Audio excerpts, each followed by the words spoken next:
कोल्हापुरात आदि शंकराचार्य यांच्या जयंतीनिमित्त भव्य उत्सवाला आजपासून सुरुवात झाली आहे। विविध धार्मिक विधी, कीर्तन आणि सांस्कृतिक कार्यक्रमांनी वातावरण भक्तिमय झालं असून आठवडाभर हा उत्सव साजरा केला जाणार आहे। कोल्हापूर येथील पीठामध्ये आदि शंकराचार्य यांच्या 2534व्या जयंती उत्सवाची आजपासून भक्तिमय वातावरणात सुरुवात झाली। सकाळी 7 वाजता ऋग्वेद संहिताचा देवतांना अभिषेक, त्यानंतर दशोपनिषद वाचन, गीता भाष्य आणि ब्रह्मसूत्र भाष्य पारायण या कार्यक्रमांनी उत्सवाची सुरुवात झाली। 26 एप्रिल ते 1 मे या कालावधीत चालणाऱ्या या उत्सवात दररोज विविध धार्मिक आणि सांस्कृतिक कार्यक्रमांचं आयोजन करण्यात आले। यामध्ये कीर्तनकार विवेक बुवा गोखले यांचं कीर्तन आणि प्रकाश सीताराम सप्रे यांचं गायन कार्यक्रम आयोजित करण्यात आले आहेत।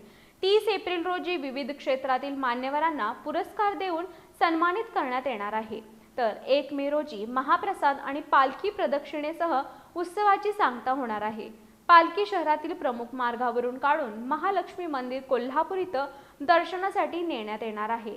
या उत्सवामुळे कोल्हापुरात भक्तिमय वातावरण निर्माण झालं असून मोठ्या संख्येने भाविक सहभागी होत आहेत।